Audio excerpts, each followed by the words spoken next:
Y ahora vamos a leer en Gálatas, en el capítulo 5.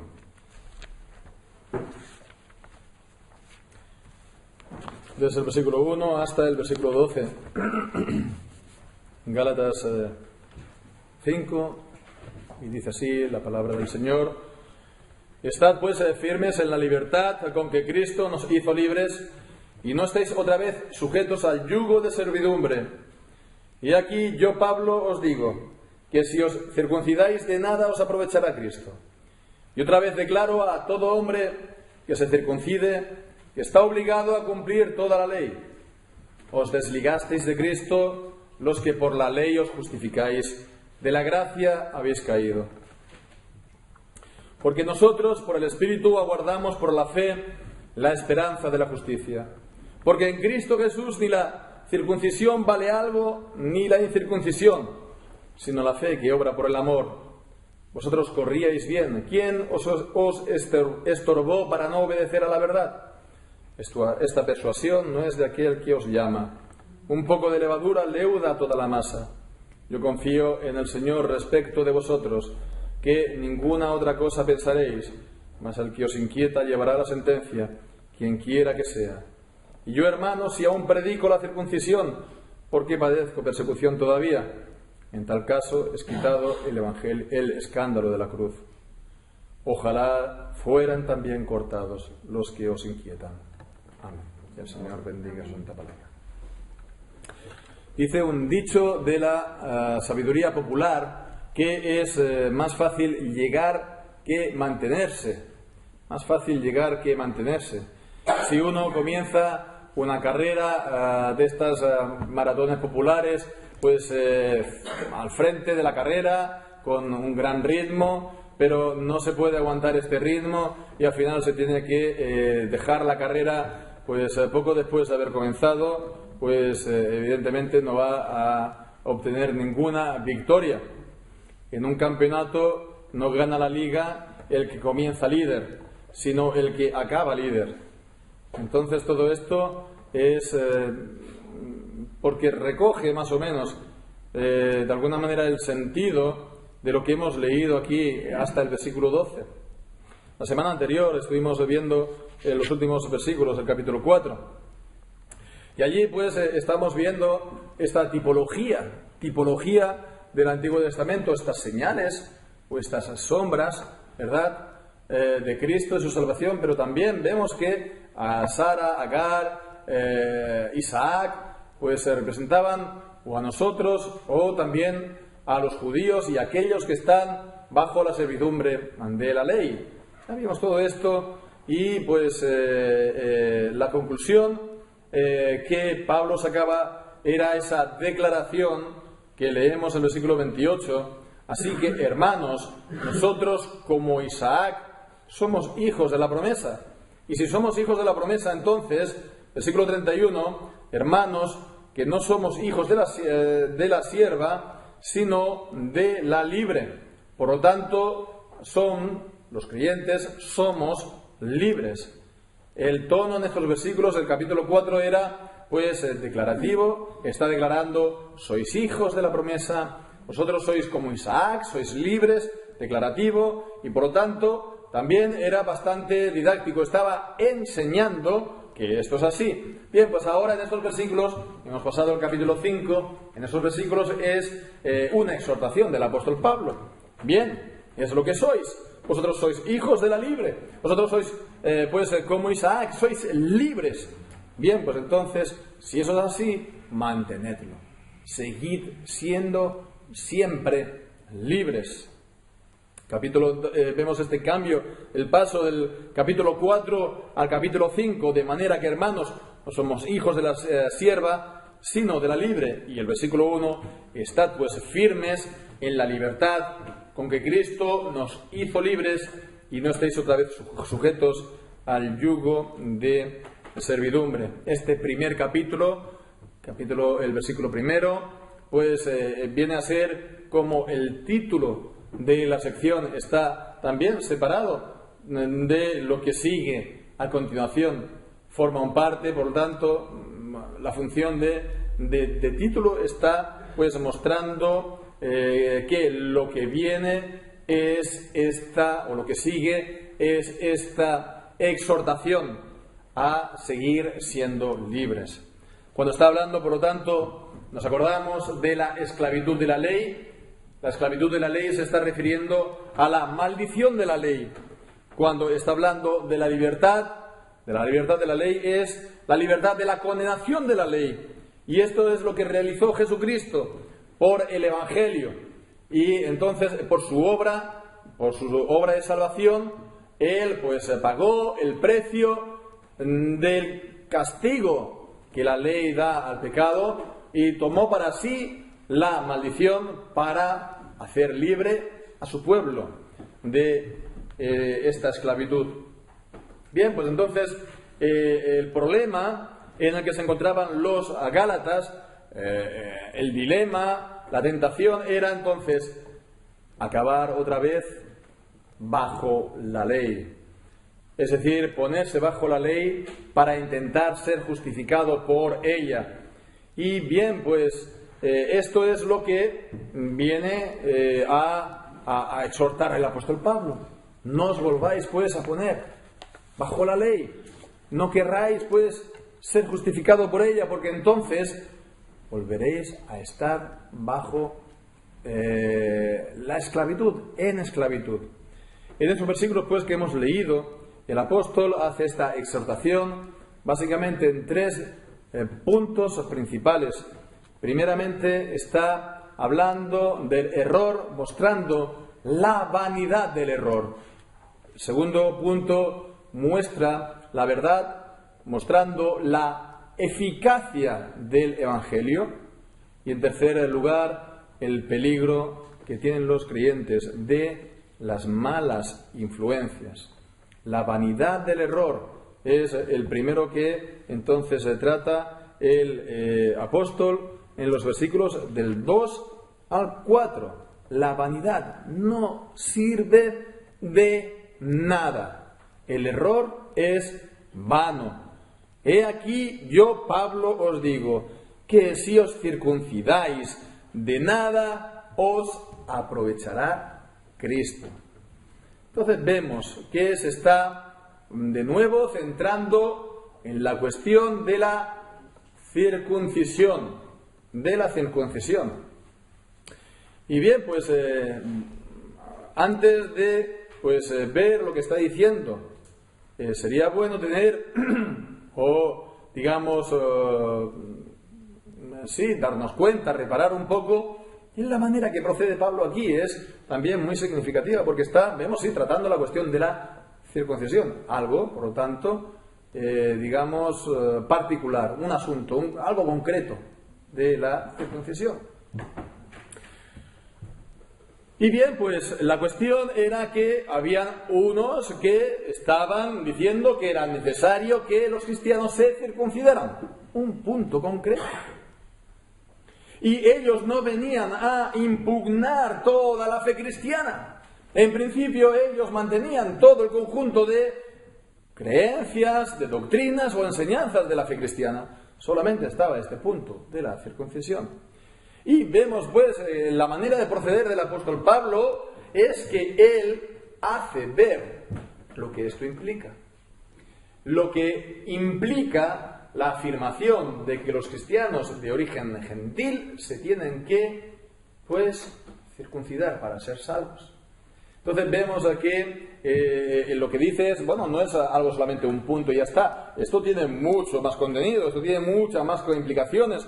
Esto vemos que lo que nos viene a decir es que la fe cristiana es un conjunto, es un todo, es un sistema de verdad en las cuales las doctrinas están relacionadas unas con otras, y si tú tocas una, pues eso va invariablemente a afectar al resto.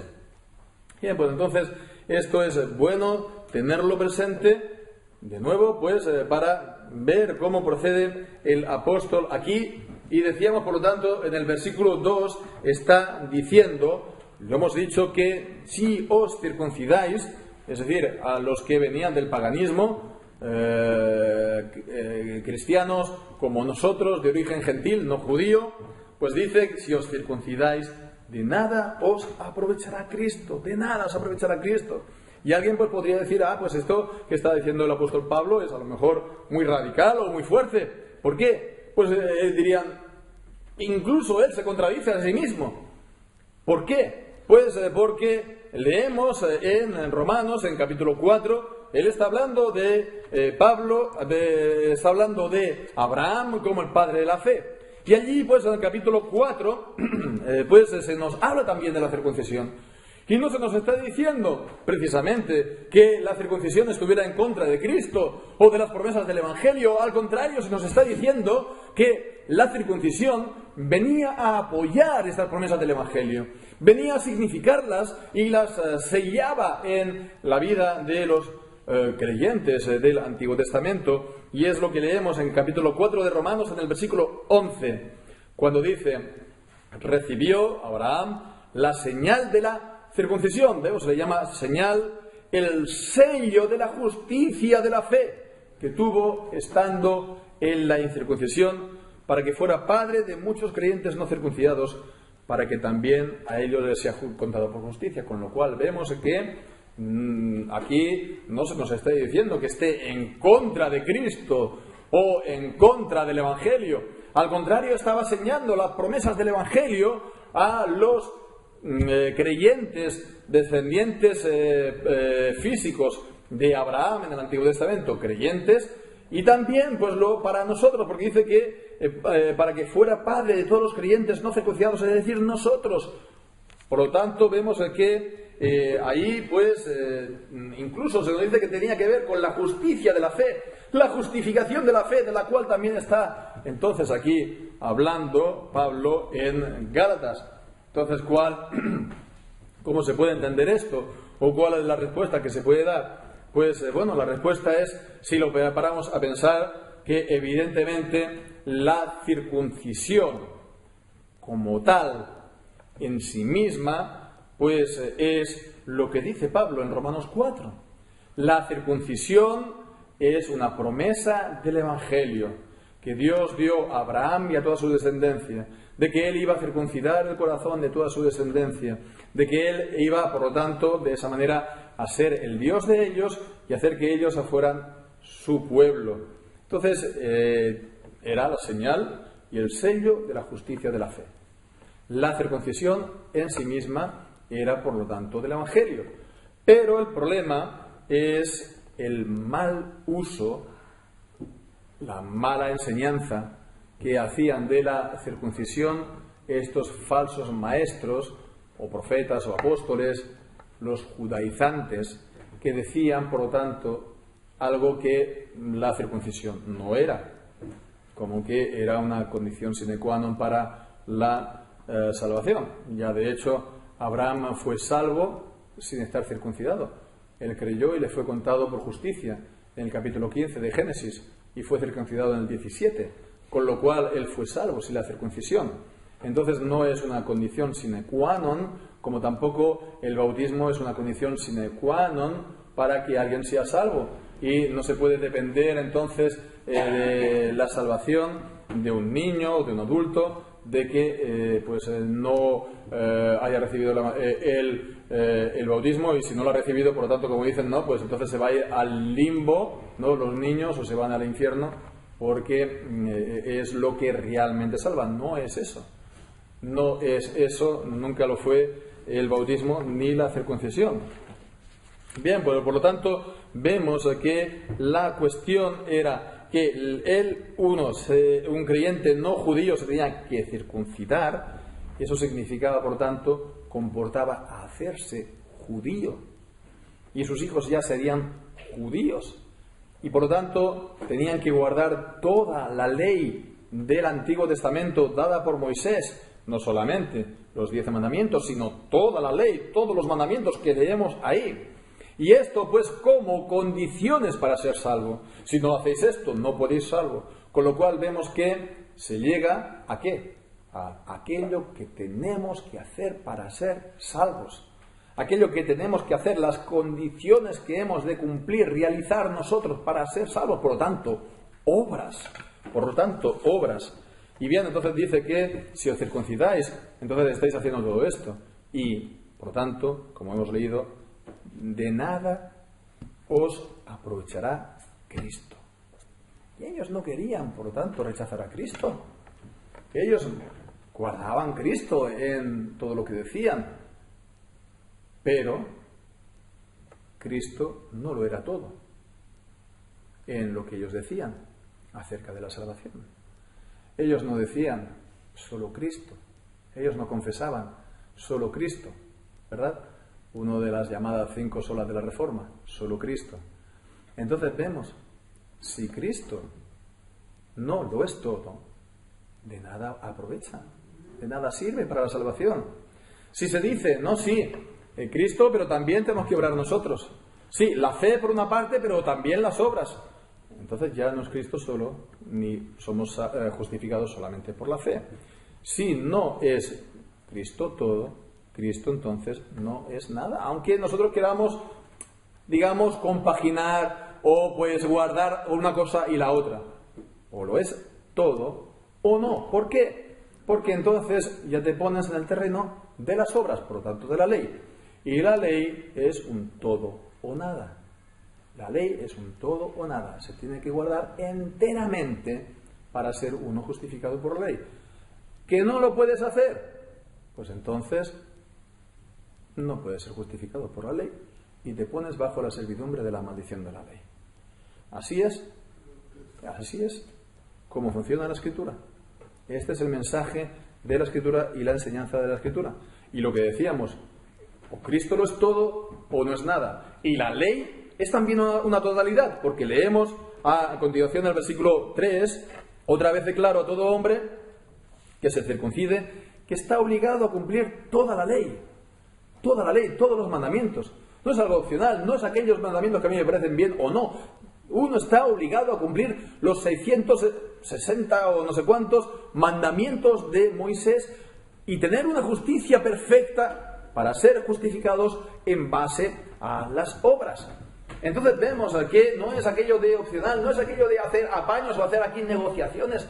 Tenemos una mentalidad nosotros, pues, en cuanto a los deberes de Dios, que podemos, digamos, nosotros decir los que podemos hacer y los que no. No. Dios es el soberano. Él ha dicho cuáles son su voluntad, los deberes que tenemos que hacer íntegramente. Por lo tanto, se tienen que cumplir.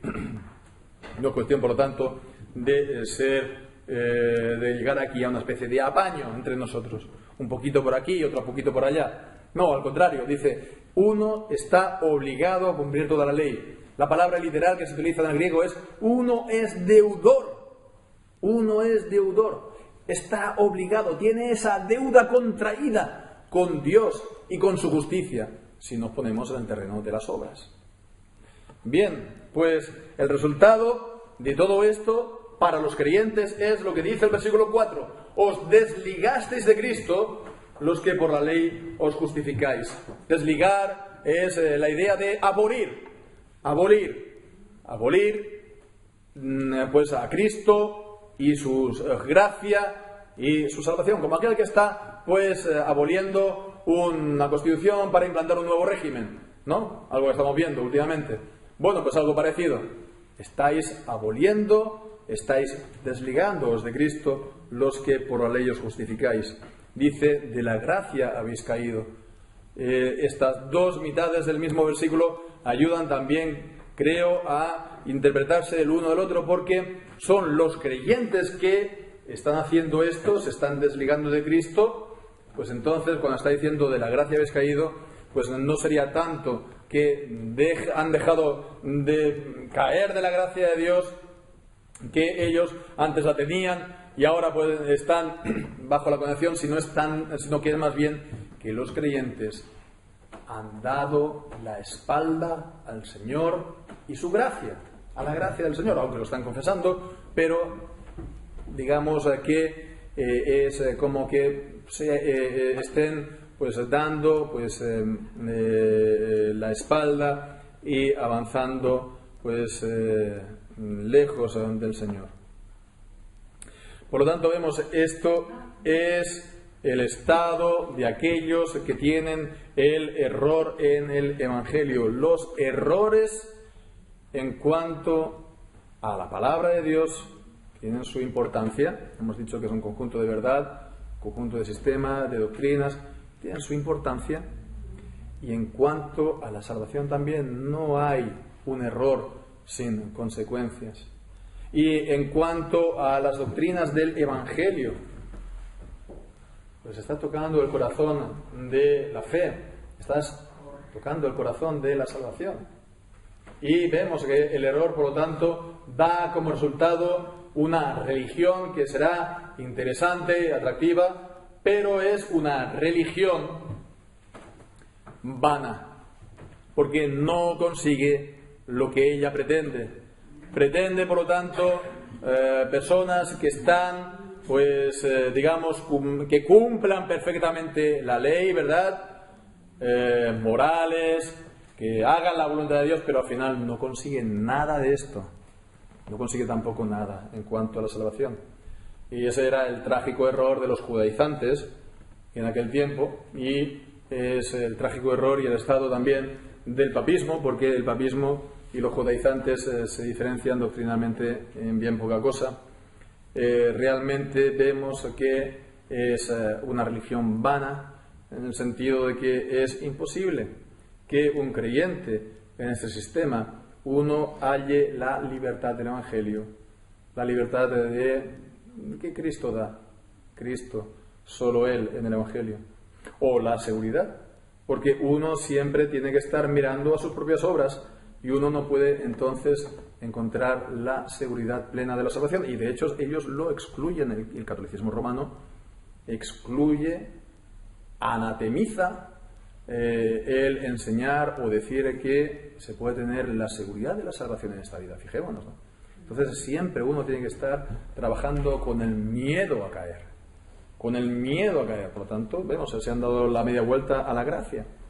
Entonces sí, por amor a Dios, pero sobre todo el miedo. Es una religión servil, es una religión también mercantil, de comprar a Dios o intentar querer comprar a Dios, pues la salvación, algo tan grande, con nuestras baratijas que le podamos presentar. Es una religión vana. Aleja, por lo tanto, de la gracia de Cristo y oscurece a Cristo en la vida de los creyentes. Sin embargo, vemos el contraste tan grande con la eficacia del Evangelio, y es lo que vemos en los versículos 5 y 6, porque dice: porque nosotros por el Espíritu aguardamos por la fe la esperanza de la justicia. Este primer porque pues parecería como que tiene un sentido más de contraste, ¿no? Como si fuera un pues, o en vez de un porque, pues un pero, un sin embargo, un sentido más de contraste adversativo. Porque decía: de vosotros de la gracia habéis caído, versículo 4, pero nosotros por el Espíritu aguardamos por la fe la esperanza de la justicia. El Espíritu es el que hace esto. El Espíritu es el que hace que estemos nosotros aguardando de esta manera. Aguardar es una espera, pero es una espera con expectativa. Y cuando dice por la fe, bueno, pues puede ser por la fe el medio a través por el cual nosotros estamos aguardando, como dice Romanos 1, cuando dice que nosotros, pues cuando dice de fe y para fe, de fe en fe, me parece que es como lo tenemos aquí en la traducción, que la justicia de Dios se revela en él de fe en fe, como está escrito: el justo por la fe vivirá. Por lo tanto, de fe en fe, la fe es la que nos produce, nos hace que continuemos adelante. O también se podría entender este versículo en el sentido de aguardamos la esperanza de la justicia de la fe, como si lo reordenamos, ¿no? Y que pues el de la fe estuviera delante como para distinguirlo, para darle más énfasis. Aguardamos de la fe la esperanza de la justicia.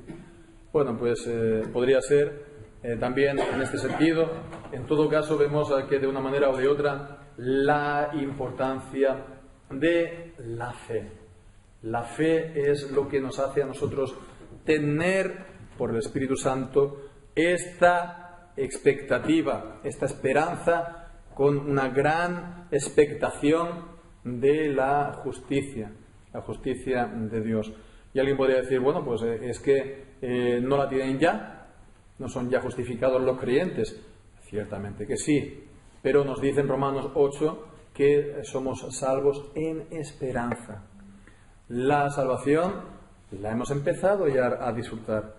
Hemos recibido el perdón los creyentes. Hemos recibido el Espíritu Santo como arras o pago a cuenta, ¿verdad? El primer pago de todo lo que va a venir después. Pero no es completa nuestra salvación, porque aquí tenemos nuestra carne de pecado todavía con nosotros. Enfermamos, morimos, nos ponemos en el sepulcro. En fin, que la salvación del pecado todavía es completa. Y estamos esperando, con esa expectativa que dice también Romanos 8, esa salvación plena que será entonces cuando nos presentemos delante de Dios y se oiga el veredicto público de justificado, que ya el Señor lo ha dado cuando nos llamó por el Espíritu Santo a la fe en Cristo Jesús. Ya nos justificó, pero eso será la declaración final en el juicio final. Será la misma declaración, pero pública. Y dirá, venid, benditos de mi Padre. Venid y entrad en el gozo de mi Señor, como enseña en Mateo 25 y en tantos otros lugares. Por lo tanto, vemos aquí esta eficacia del Evangelio. Como lo vemos también en el versículo siguiente, cuando dice, en Cristo Jesús ni la circuncisión vale algo, ni la incircuncisión, sino la fe que obra por el amor. Y seguimos entonces en el tema de la eficacia, porque cuando dice vale, el verbo original es puede hacer. La circuncisión por sí misma no puede hacer nada, ni la incircuncisión tampoco, ¿verdad? No es, por lo tanto, cuestión de tenerla o no tenerla. Lo que puede hacer, lo que es eficaz, lo que engendra una vida verdaderamente, de creyente, conforme a la voluntad de Dios, dice, la fe que obra por el amor. La circuncisión, vemos, son ceremonias, son rituales. Las ceremonias y los rituales el Señor los ha mandado, se tienen que guardar, sí, pero en sí mismos no hacen nada sin la gracia del Espíritu Santo. Esa eficacia, vemos, produce la fe, y esa fe, dice, actúa. Esa fe actúa, está activa. Vemos que está ligada al amor. Actúa por medio del amor o a través del amor. Y bien, vemos que la fe y el amor son dos gracias distintas o dos virtudes distintas, pero están unidas ambas.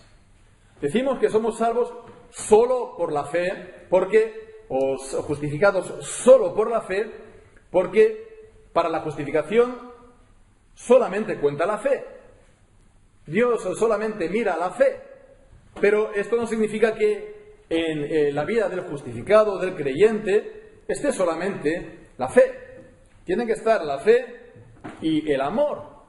Y el amor es también un fruto del Evangelio, porque nos dice en 1 de Juan que nosotros amamos a Dios porque Él nos amó primero. Y eso es el Evangelio, el saber de su amor, que Él nos ha amado primero. Eso es el Evangelio, por lo tanto, al creerlo, eso engendra también nuestro amor. Y nuestro amor, entonces, nos va a llevar a hacer la voluntad de Dios. Nos va a hacer a hacer lo que a Él le gusta, lo que a Él le agrada, rechazar lo que a Él le disgusta.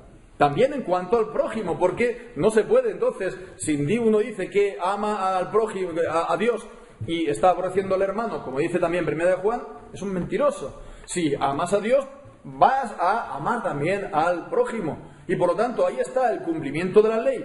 Y por lo tanto, ahí está el cumplimiento de los mandamientos de Dios. Y vemos entonces que si alguien en su vida solamente tiene fe y no tiene amor, pues si no tiene amor, no va a tener obras.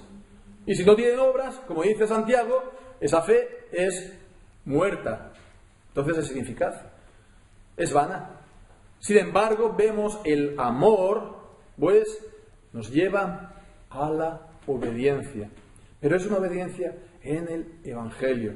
Es una obediencia de recibir el amor de Dios. Y aquí está la clave de una vida victoriosa. Por supuesto que hemos de tener temor de Dios. Y hemos de también, temer ofenderlo. Pero la clave de una vida victoriosa, la clave de la obediencia es el amor de Dios. Podemos, por ejemplo, y debemos tomar precauciones, todas las precauciones debidas para no caer en la tentación. O pues evitarla. Sí, lo tenemos que hacer. Pero lo que decide el asunto es el amor a Dios. He leído a veces predicaciones de autores reputados, ¿no? Precisamente de este punto, ¿no? De el cristiano de la tentación, cómo pues librarnos o salirnos de ella, ¿no? Y sí, está muy bien, pero parecía eso un manual de instrucciones, ¿no? Muy inglés, ¿no? Know how, ¿no? Conoce cómo. Y cosas que tienes que hacer. Y está muy bien, pero en ninguna parte decía amor a Cristo. Cristo, pensar en Cristo o en Dios. Y eso es, si tenemos ese vacío, ya podemos ponernos muchas reglas y mucha autodisciplina que estaremos vulnerables. Es el amor, el pensar en Dios, que nos va a hacer apartar las cosas que a Él no le agradan para hacer lo que a Él le agrada, por amor, por la gracia de Dios y el del Espíritu Santo obrando en nuestras vidas. Así pues, este es el Evangelio, que es eficaz, porque produce exactamente aquello que ellos insisten, los judaizantes, los moralizantes y los legalistas. Hay que llevar vidas rectas y hay que llevar vidas que honran a Dios. Amén, hay que hacerlo. Pero ¿cómo se consigue esto? ¿Insistiendo en la ley como algo que tenemos que cumplir nosotros? ¿O en el Evangelio? Pues vemos, es Cristo solo, es la fe sola. Pues eso produce ¿qué? Esta vida que honra a Dios y que glorifica al Señor y que también pues se sirve al prójimo, vidas conforme a la voluntad de Dios. Y bien, pues hemos visto la vanidad del error, la eficacia del Evangelio y el cambio de los Gálatas de lo último a lo primero no vino porque sí, ¿verdad? Sino que vino como resultado de... Dice, es lo que dice, y de lo que sobre todo está dedicándose bastante atención. Vemos desde el versículo 7 hasta el 12. Vosotros corríais bien. ¿Quién os estorbó para no obedecer a la verdad? Retomando pues lo que decíamos, ¿no? Al principio, ¿no? De la imagen de aquel que comienza la carrera con buen ritmo, ¿no? Bien, corríais bien. ¿Quién os estorbó? ¿Quién os estorbó? Si ahora no estáis siguiendo a buen ritmo en el Evangelio, no es por casualidad, o no es una fatalidad, o no es... La causa es personal. Alguien os ha estorbado. ¿Quién fue? Bien, pues dice que esta persuasión no es de aquel que os llama, es decir, Dios, de aquel que os llama a la comunión de nuestro Señor Jesucristo. Aquel que os estorba es aquel que os fascina, en el capítulo 3, versículo 1, ¿no? ¿Quién os fascinó para no obedecer a la verdad? ¿Verdad? ¿Quién os fascinó para no obedecer a la verdad? Y aquí también habla de obedecer a la verdad. Obedecer a la verdad, porque vemos la Biblia una vez más, las Escrituras es un conjunto de verdad, un sistema de doctrinas que ha de ser creído y de esta manera es obedecido. Bien, pues entonces vemos que ellos, los Gálatas, estarían muy convencidos y pues estarían hasta muy emocionados y estarían hasta enfervorizados. Pero dice que esta persuasión no es de aquel que os llama, con lo cual vemos que ya no es lo que uno crea o lo que uno esté convencido, porque uno puede estar perfectamente convencido y estar perfectamente equivocado. La cuestión es qué dice la Escritura. Y bien, como uno dirá, ¿cuáles son además las pruebas de uno y otro? ¿Cuáles son las pruebas de que uno es la verdad y el otro la mentira? Pues, entre otras cosas, la vida de los creyentes. Mira las vidas de ellos y mira la vida de los verdaderos creyentes, o de los que creen en la verdad y obedecen la verdad. Los frutos en la vida de cada uno, esos son también muestras y son también señales que confirman la verdad. Pero bueno, la verdad está una vez más en las Sagradas Escrituras, que es el juez supremo. Bien, vemos en todo lo que nos dice aquí en estos versículos, era un grave peligro para los creyentes y para las congregaciones. Versículo 9, un poco de levadura leuda toda la masa. Un poco de levadura, no se le echa nada más que 5 o 10 gramos para un pan de 1 kilo, no mucho más. Y eso hace subir toda la masa. Y pues, bueno, una simple manzana en un canasto va a hacer podrir todo el resto, por lo cual vemos que aquí el apóstol está tomando pues cartas en el asunto.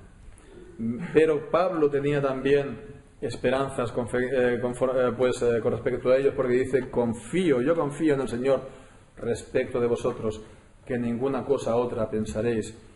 Pablo dice esto porque él era optimista por naturaleza. Vemos más bien que él está expresando aquí su fe, y su fe en Dios, su fe en el Señor. El Evangelio, una vez proclamado y una vez se ha recibido, da fruto en la vida. Y la Iglesia, pues, que ha recibido la palabra, bueno, si cae en el error, el Señor, pues, a no ser que verdaderamente sea una apostasía completa, pues va a seguir obrando a través de las marcas de la Iglesia que puedan quedar, la predicación de la palabra, etcétera, para que puedan ser salvos. Pero en todo caso, vemos que lo que está insistiendo es la responsabilidad de aquellos que estaban enseñando así. Decía que el versículo 10, el que os inquieta llevará la sentencia, quien quiera que sea, o el juicio, la sentencia. Y en el versículo 12, ojalá también sean cortados los que os inquietan la fe, la perturban y también pues impiden que vosotros sigáis honrando al Señor. Y fijémonos, bueno, si nos damos cuenta, el versículo 12 es una oración de imprecación en el Nuevo Testamento. Una oración de imprecación como las que leemos en el Antiguo Testamento y las que nos encontramos en Salmos, porque era algo bien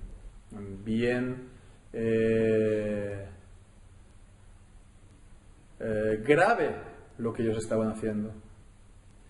Era de mucha responsabilidad el pervertir la fe de los creyentes, el echar a perder sus vidas, sus testimonios, y el perturbar las iglesias. Todo eso es una grave responsabilidad. Y por eso dice también Santiago que no os hagáis maestros muchos de vosotros, sabiendo que recibiréis mayor juicio o mayor condenación. Así pues, esto es lo que nos dice, y concluye Pablo, y leemos el versículo 11, si aún predico la circuncisión, ¿por qué padezco persecución? Como prueba de que todo lo que está diciendo es verdad. ¿Por qué? Pues porque la circuncisión, ya lo habíamos visto en el capítulo 4, Pablo la compara a los rudimentos del mundo, es decir, a aquellas filosofías que son corrientes en el mundo. Es decir, sí, es la ley de Dios, pero la utilizan como un sistema de justificación, es decir, las obras que tienen que hacer los hombres para que Dios los declare justos. Es una filosofía del mundo, por lo tanto. Y de esa manera el mundo reconoce lo suyo y pues lo aprueba, no hay ningún problema. Entonces no van a estar persiguiendo a este tipo de enseñanza o este tipo de doctrina, pero vemos que por otra parte el Evangelio sí que engendra persecución. ¿Por qué? Porque el Evangelio es locura para el hombre.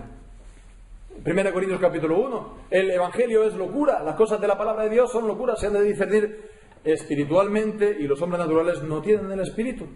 Y son locura y son un escándalo, es decir, una piedra de tropiezo en la que ellos caen, porque les dice que no pueden salvarse ellos a sí mismos y que solamente pueden ser salvos por el único que ha hecho la salvación, que no somos ninguno de nosotros, es Cristo, y que la recibimos nosotros no por nada que nosotros hagamos, sino solamente por la fe. Y esto que es una locura, esta piedra de tropiezo en la cual ellos caen, es la piedra en la que los creyentes son edificados y el templo de Dios se mantiene. Esto es el Evangelio. Y por eso pues el apóstol era perseguido, como también pues los que quieran creer y vivir esto, pues no van a encontrar el aplauso del mundo precisamente.